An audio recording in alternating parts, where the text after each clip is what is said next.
Have you ever felt that nagging guilt in sales?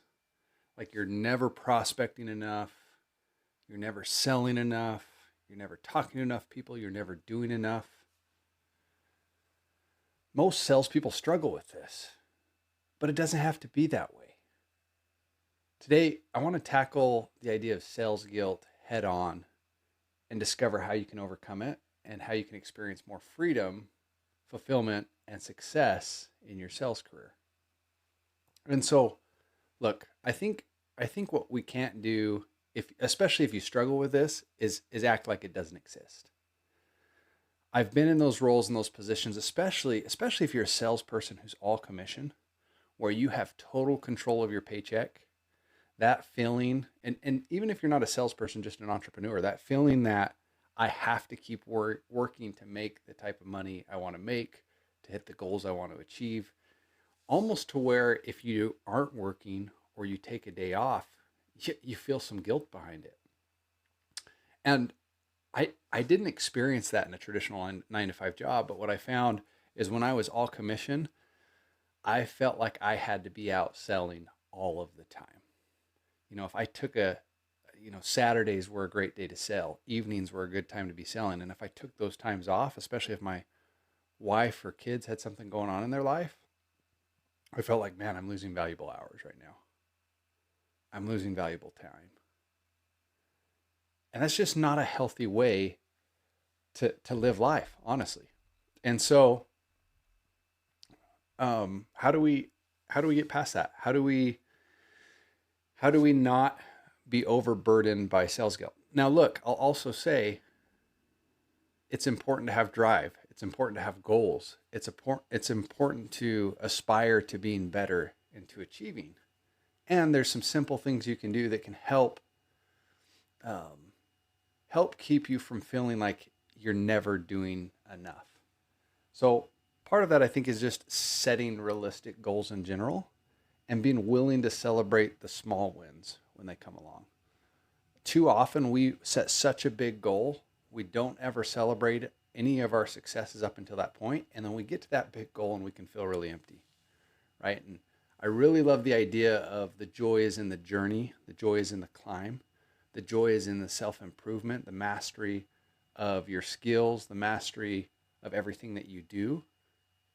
And it's not the final destination. It's not the bonus. It's not the paycheck that's going to leave you joy and satisfaction. It's how you operate and live right now.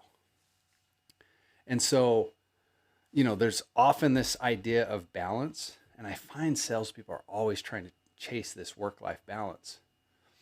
And I don't know if that's possible or if that's something we want. And I feel like sometimes we have this desire for balance in our life when really the problem is misalignment. We're not aligned with what we're doing.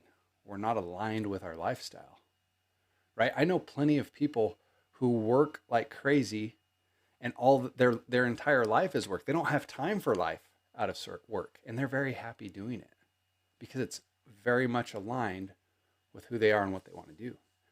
And I also find plenty of people that make good money, have plenty of time, and they're not happy either, right? So I think part of it is, can we find alignment? Do we find joy in the work that we do? Do we find joy in continuing to get better every single day? And I've also found that's very important for me as a sales professional am I present where I'm at currently? Too often in my sales career, I've always spent my time looking towards the future. Some people have a problem with looking at their past. That hasn't typically been a big issue for me, And if it is a big issue for you, I think it's important to realize what happened in your past is what happened, and there's nothing you can do about it. And the past truly doesn't exist. The future doesn't truly exist. The past is just your interpretation of events that happened.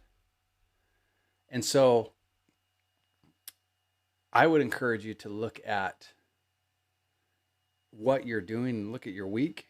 And if you know you're not going to work on a Saturday, don't feel bad. If you know you're going to take off a Thursday for your family instead of selling and prospecting, don't feel bad. Be present. And then make sure when it's time to sell, you are selling.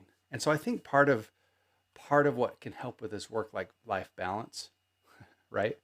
Is just being aligned with what you're doing and being present to where you're at.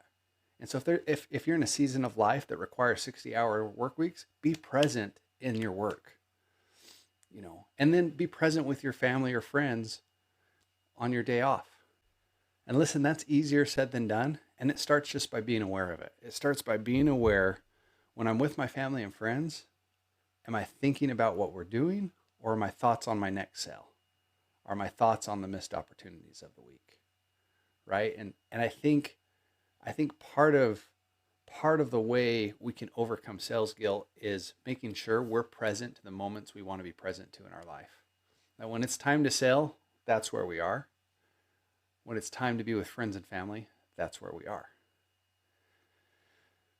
And look, I think an important part of this too is you have to prioritize your well-being. Like, you can't pour out of your cup if your cup's empty, right? You have to take care of your health, physically, mentally, emotionally, right? If you aren't happy in your life, I've often found that going out and looking for places to serve or volunteer or help someone else can add a sense of fulfillment to life. Or looking for opportunities to serve your customers or your prospects to a greater degree can really enhance your life. And so we have to stop beating ourselves up about, always having this feeling to do more, to achieve more, to prospect more. And I think there's a healthy balance of wanting to strive to get better, right? And so what I have found that's helped me the most in my career is really, I forget the book this comes from, but an idea of counterbalance, that sometimes you're going to be out of balance, that work and life aren't going to be treated equally, and that sometimes there's seasons of hard work, sometimes there's seasons of relaxation. And whatever season that is, make it aligned with what you want and put your focus and be present in that moment. If you're able to recognize, this is what I'm doing right now, this is what I'm feeling right now, and you can be present to that, you can have such an incredible peace that comes into life when you're present to the moment. Back to what I was saying earlier about the future, a lot of the stress and anxiety I've had in sales is this feeling that I've got to do more or be more, or that a bill's coming due, or what if things don't go well, right? And I'm so often so worried about the future that it robs my happiness in my current state. And often the feelings and the worries I have about the future are about something that may not even ever happen. So, it's normal to feel sales guilt. It's normal to feel like you're not doing enough. Use it to drive you, and also recognize that there are times to be all in what you're doing. And when it's those times, put your head down and go to work. And then there's times to relax, to be with family, to take a break. And when you're in those moments, be present to that. I'm Drew Norton, the Everyday Sales Leader. This is your daily dose of sales inception.